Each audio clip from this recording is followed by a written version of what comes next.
The world was supposed to end last month. War broke out in Iran. Oil was about to disappear. Planes were going to get grounded. Cities were going to go dark. Prices were going to triple overnight. Every expert said the same thing. This is the big one. And then, nothing happened. No blackouts. No collapse, no crisis. Someone stopped it, quietly, in total secret.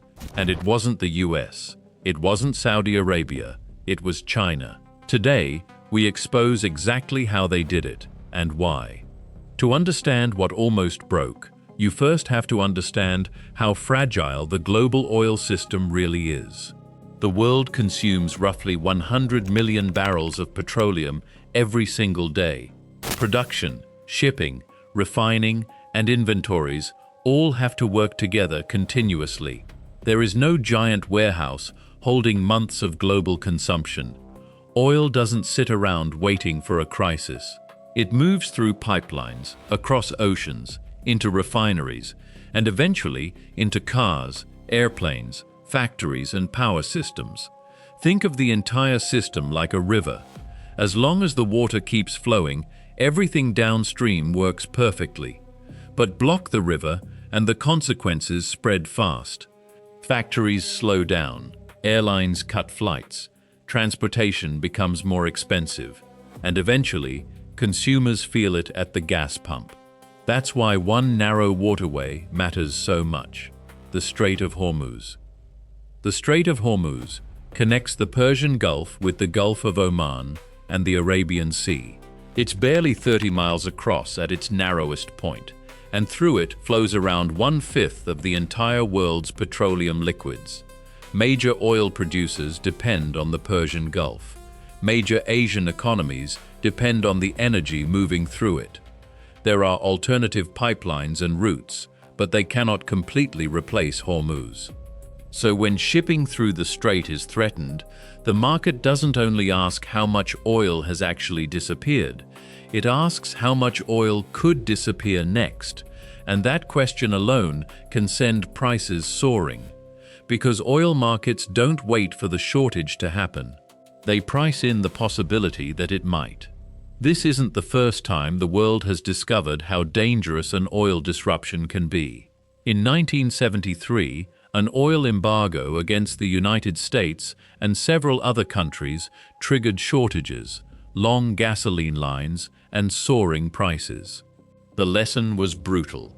An economy that depends on imported oil needs a plan for the day those imports stop arriving. Then came another warning. In 1978 and 1979, the Iranian Revolution disrupted Iranian oil production. Iranian output collapsed. Between 1978 and 1981, the loss of Iranian production averaged roughly 3.9 million barrels per day. Oil prices surged, and the world learned another lesson. You don't necessarily need an embargo to create an oil crisis.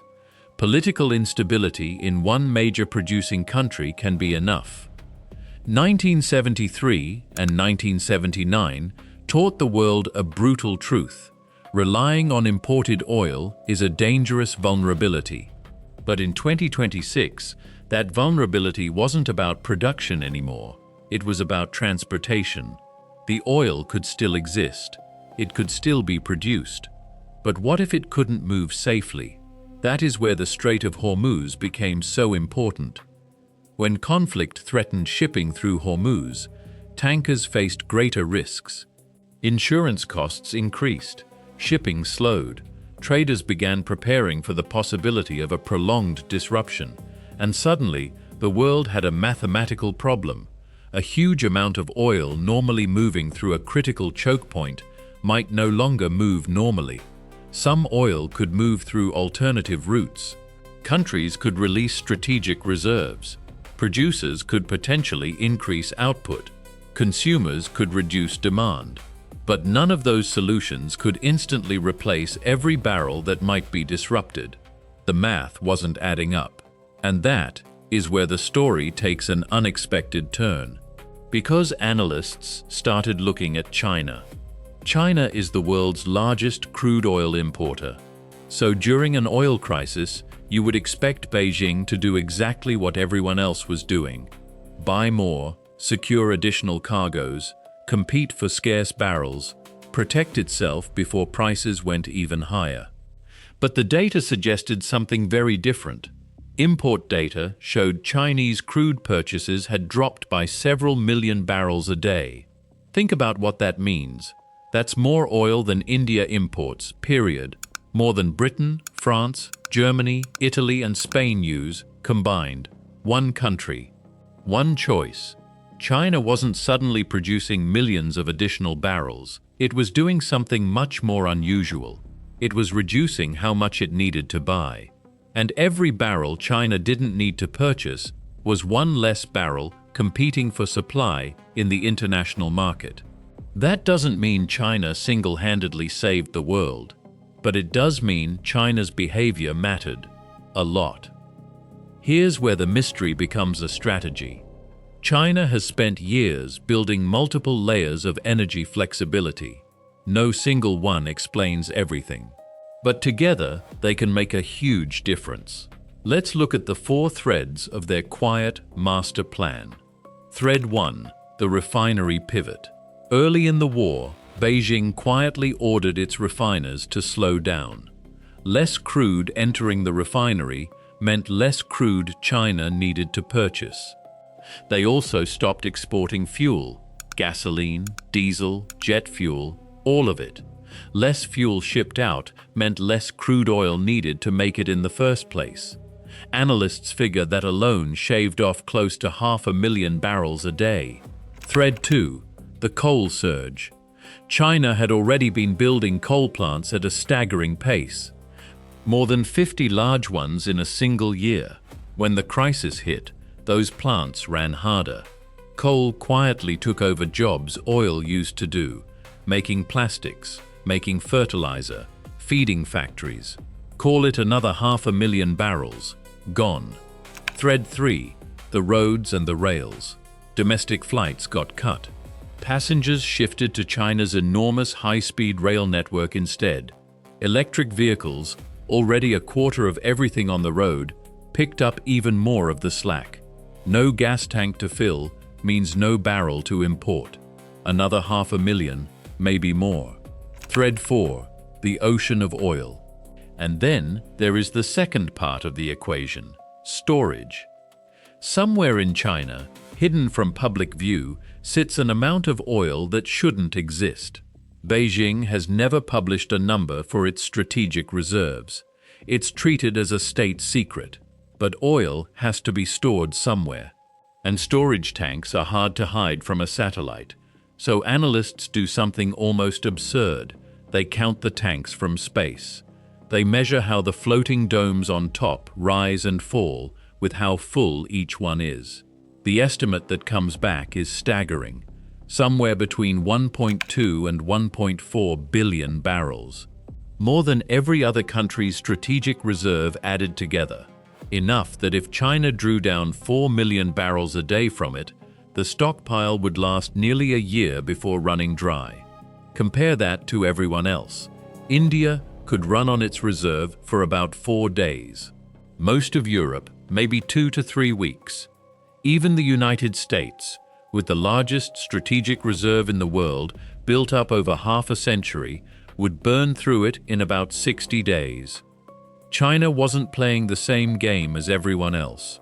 It had built an entirely different kind of safety net, in secret, for years, and nobody outside a small circle of satellite analysts had any idea it existed, until this war forced it into view.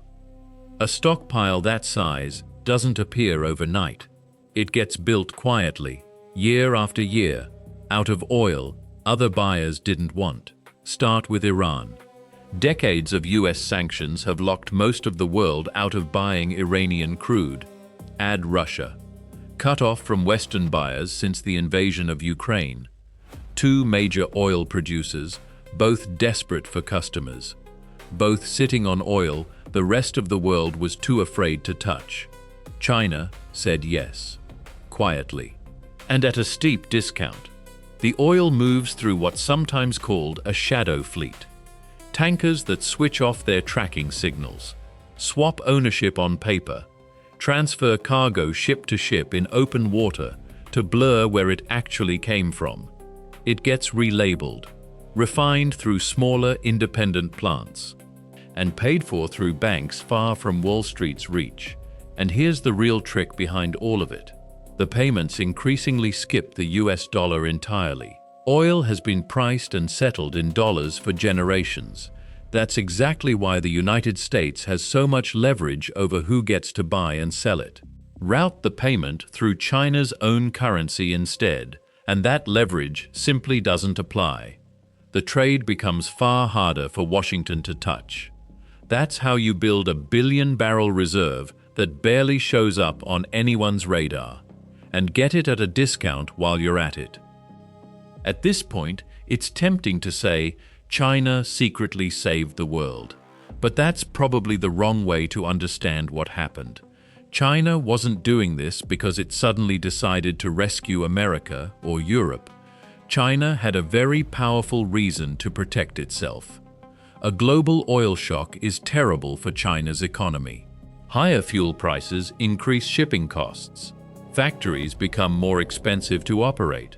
Foreign consumers spend more money on energy and less money buying Chinese goods. Airlines cut flights. Global trade slows. And China is deeply connected to that global trading system. So reducing its exposure to an oil shock isn't charity. It's self-preservation. But here's the interesting part. Because China is such a huge participant in the global oil market, protecting itself can also reduce pressure on everyone else. China buys less. Other buyers face slightly less competition. The market has another margin of safety. And that creates a strange situation. China can act in its own interest while simultaneously helping stabilize part of the global market. This is where the story becomes bigger than one war. For most of the modern oil era, oil power has meant one thing: supply. If you produced oil, you had leverage. OPEC demonstrated the power of coordinated producers. Saudi Arabia demonstrated the importance of spare production capacity. The United States demonstrated the importance of military power and strategic reserves. Russia demonstrated the geopolitical influence that can come from controlling major energy supplies. But China represents something different. Demand power. China doesn't need to own every oil field. It doesn't need to control every pipeline. It doesn't need to command every tanker. It can influence the market simply by changing how much oil it buys. That is a completely different kind of leverage. Think about what that means. If a country controls a large percentage of global supply, it can potentially influence the market by producing more or less. But if a country represents an enormous share of global demand, it can also influence the market by buying more or less. And unlike a military blockade, that power doesn't necessarily look like an act of aggression. There may be no dramatic announcement, no missile launch, no fleet moving into position, no official declaration, just numbers. A refinery running at lower capacity, a tanker cargo that isn't purchased, an electric vehicle replacing a gasoline vehicle, a barrel coming out of storage instead of being purchased on the international market. Individually, none of those actions looks historic. Together, they can change the balance. This is leverage without a fleet. No missiles, no blockades, no press conferences. Just a hidden cavern full of oil, a quieter refinery, and a shipment that was never ordered. That is a power that the world is only just beginning to understand. There is an important reason not to overstate this. China did not become independent from global oil markets overnight. It remains a massive energy importer. Its economy still needs huge quantities of energy, and reducing imports doesn't automatically mean the world has gained 5 million barrels of new supply. Some of that reduction can come from lower refinery activity. Some can come from inventory drawdowns. Some can come from changes in transportation and fuel demand, and global oil prices depend on many other factors at the same time. So the strongest version of this story isn't that China single-handedly saved the world. The stronger argument is that China had more flexibility than many people realized. And during a crisis, flexibility can be almost as valuable as supply itself. Look at the three moments together. 1973 showed what happens when an oil embargo cuts supply to major economies. 1979 showed what happens when political upheaval destroys production in a major oil-exporting country. And the 2026 crisis demonstrated another vulnerability: transportation. The oil can still exist underground. The oil can still be produced. But if tankers cannot safely move through a critical choke point, the global market can still experience a shortage. That changes the definition of energy security. It's no longer enough to ask how much oil we can access. You also have to ask how many ways we can survive if our normal supply disappears. And China has spent years building answers to that question. China built reserves. It diversified suppliers. It expanded refining capacity. It electrified transportation. It invested in rail. It developed alternative energy sources. And it built infrastructure that gives its economy more ways to function without relying on a single source of energy. Not because Beijing knew this exact war would happen, but because Chinese strategists understood a much older lesson: you don't have to control every barrel of oil to survive an oil crisis. You need enough options to survive when the barrels stop moving. And that may be the most important thing the world learned from this crisis. So did China save the world? Maybe. But that's not really the most important question. The more interesting question is what happens when a country becomes powerful enough that it can change the oil market simply by changing how much oil it needs. For decades, the world watched the producers. We watched who pumped the most, who controlled the pipelines, who protected the shipping lanes, who could shut off the supply. But there is another form of power, the power of demand, the power of having alternatives, the power of being able to say we don't need that barrel today. And if China can continue building an economy that needs fewer barrels to produce the same amount of economic output, that may become one of the most important sources of leverage in the future energy market. Because oil power may no longer belong only to the country that produces the most. It may also belong to the country that can afford to need the least. And that is a much quieter kind of power. But perhaps, in the long run, a much more important one. Power is shifting, and most people haven't even noticed. If you want to understand the new rules of global energy, subscribe and hit the bell. Comment below what surprised you most about China's strategy. And don't forget to like and share. This is the kind of story that needs to be seen. See you in the next one.